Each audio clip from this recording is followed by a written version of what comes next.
Hey, today I'm going to be doing my review of the Complete Persepolis by Marjane Satrapi. So this is a graphic memoir of this young girl's kind of life in revolutionary Iran. I think she says she's 10 years old in 1980 or 1979.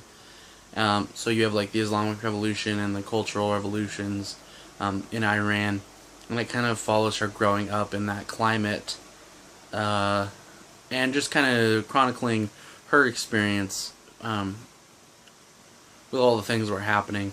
When she's 14, I believe, her parents send her to school in Vienna, Vienna, and then she's there for a while, and she ends up coming back to Iran, and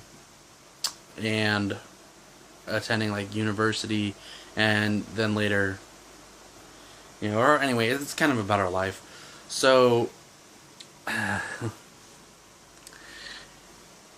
this is a really interesting one. It's my first graphic memoir type book, so I thought that was a really interesting format, and I like the art in this. I'll see if I can show you like a picture of the style.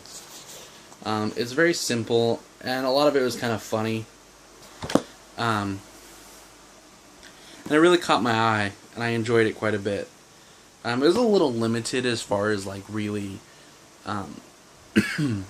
creating like vivid images that stick in your head. But I think overall it was fine. It was really easy to look at and kind of go through. It was entertaining. I mean, I read it in about a day and a half.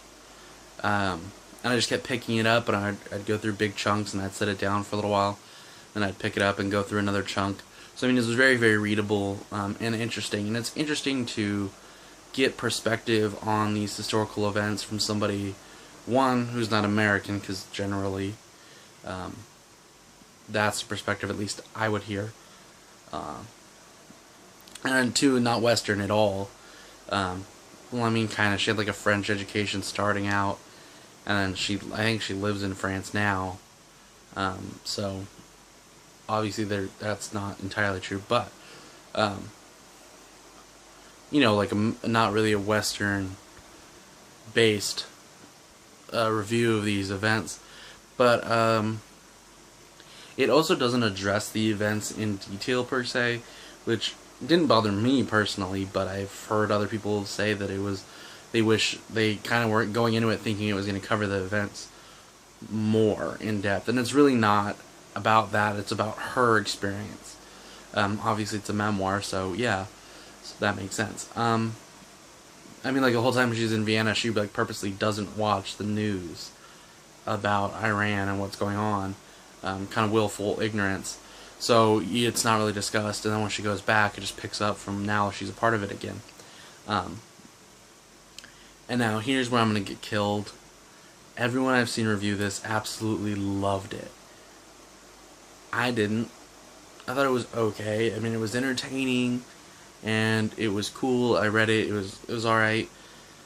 But it didn't really grab me. It didn't. There were a lot of things I agreed with what she was saying, as far as like education and the idea that people need to be educated, and I appreciated like her pluckiness of like, saying whatever she wants to say. There were other things that didn't, appeal to me so much. They weren't a major deal. That's not why I don't like it as much. It was just, minor things. But it just didn't hit me really hard. So it's sort of like a 3-star, well done. It might be your cup of tea. Check it out if it sounds interesting. I'm glad I read it. And I think it's worth reading. It's very interesting. But it just didn't pop out for me. So anyway, I'm going to stop talking before I have a whole bunch of people screaming at me for not liking it as much. Anyway, I mean, really, it's a good book, and I'm open to people, telling me what they think about it, if they liked it more, if they didn't like it. I would love to hear any opinions. Comment, feel free. Also, you can follow me on Twitter at booksandbeer, books_beer, or I'll put a link to my Goodreads page which I'm trying to be more. I don't really write reviews on there, but I just update what I'm reading. So anyway, if you want to, I don't know, be my friend or follow that, I'll put a link down there as well. So anyway, as always, have a good life and happy reading.